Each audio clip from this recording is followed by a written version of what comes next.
اعوذ باللہ من الشیطان الرجیم بسم اللہ الرحمن الرحیم رب اشرح لی صدری ویسر لی امری واحلل عقدۃ من لسانی یفقہوا قولی۔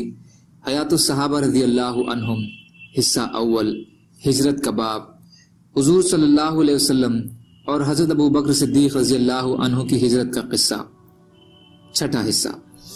حضرت عروہ بن زبیر رضی اللہ تعالیٰ عنہ فرماتے ہیں کہ حضرت زبیر رضی اللہ تعالیٰ عنہ مسلمان کے ایک تجارتی قافلے کے ساتھ ملک شام سے واپس آ رہے تھے کہ راستے میں ان سے حضور صلی اللہ علیہ وسلم کی ملاقات ہوئی۔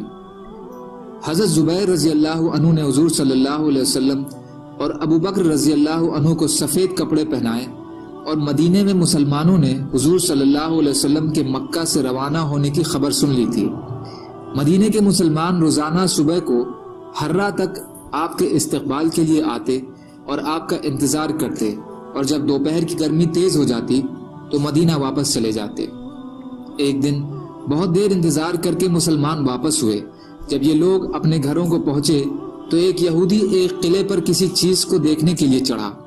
اس کی نظر حضور صلی اللہ علیہ وسلم پر اور آپ کے ساتھیوں پر پڑی، جو کہ سفید کپڑے پہنے ہوئے تھے، اور ان لوگوں کے آنے کی وجہ سے سراب ہٹتا جا رہا تھا۔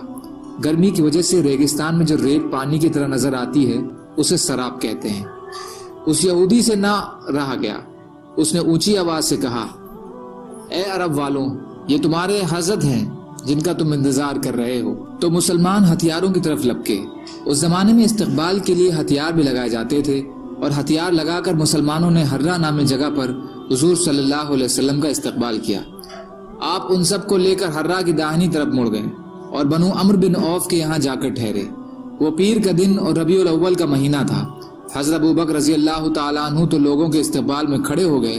حضور صلی اللہ علیہ وسلم خاموش بیٹھے ہوئے تھے، تو انصار میں سے جو لوگ حضور صلی اللہ علیہ وسلم کو اب تک نہیں دیکھا تھا وہ آ کر حضرت ابو بکر رضی اللہ عنہ کو سلام کرنے لگے، یہاں تک کہ جب حضور صلی اللہ علیہ وسلم پر دھوپ آئی تو حضرت ابو بکر رضی اللہ تعالیٰ عنہ آپ کی اپنی چادر سے آپ پر سایہ کرنے لگے۔ تب لوگوں کو حضور صلی اللہ علیہ وسلم کا پتہ چلا۔ حضور صلی اللہ علیہ وسلم 10 راتوں سے زیادہ بنو عمرو بن عوف کے یہاں ٹھہرے، اور آپ نے وہاں اس مسجد کی بنیاد رکھی جس کے بارے میں قرآن مجید میں ہے کہ البتہ وہ مسجد جس کی بنیاد رکھی گئی پرہیزگاری پر، اور اس میں حضور صلی اللہ علیہ وسلم نے نماز پڑھی۔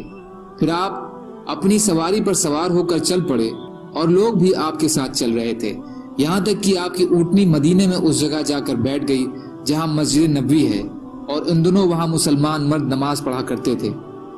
اور وہ جگہ 2 یتیم لڑکوں یعنی حضرت سہیل اور حضرت سہل رضی اللہ تعالی عنہم کی تھی، جہاں کھجوریں سکھایا کرتے تھے۔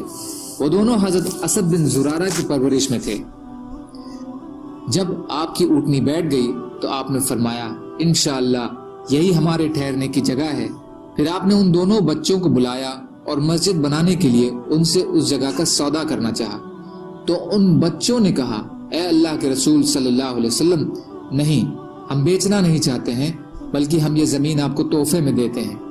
آپ نے ان بچوں سے وہ زمین تحفے کے طور پر لینے سے انکار کر دیا اور ان سے وہ جگہ خریدی، کیونکہ نابالغ ہونے کی وجہ سے وہ اپنی زمین کو تحفے میں نہیں دے سکتے تھے۔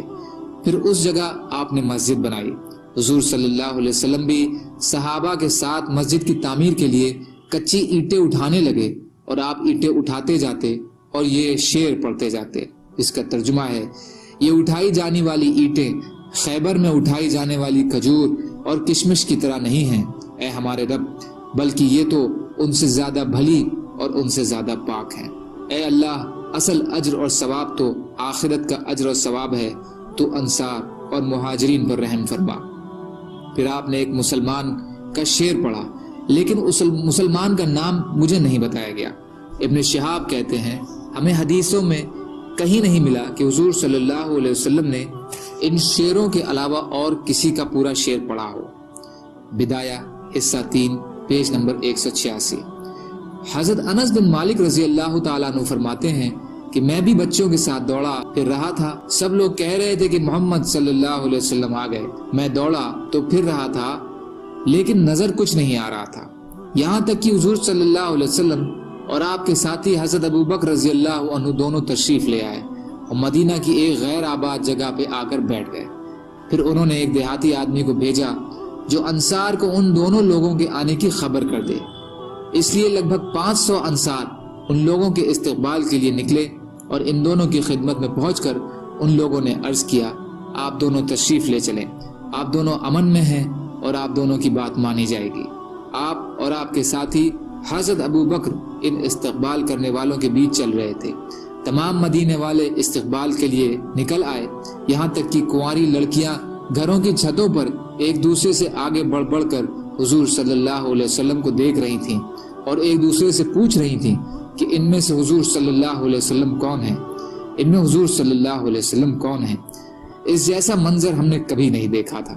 حضرت انس رضی اللہ تعالیٰ عنہ فرماتے ہیں کہ میں نے حضور صلی اللہ علیہ وسلم کو اس دن بھی دیکھا تھا جس دن آپ مدینہ تشریف لائے تھے، اور اس دن بھی دیکھا تھا جس دن آپ کا انتقال ہوا تھا۔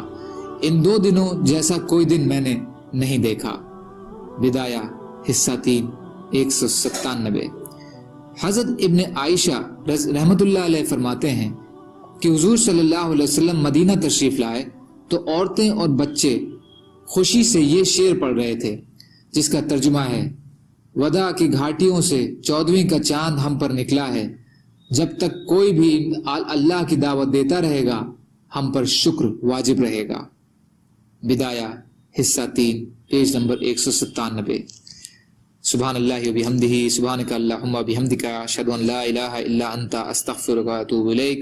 سبحان ربک رب العزۃ عما یصفون وسلام علی المرسلین والحمد للہ رب العالمین، برحمتک یا ارحم الراحمین، لا الہ الا اللہ محمد رسول اللہ۔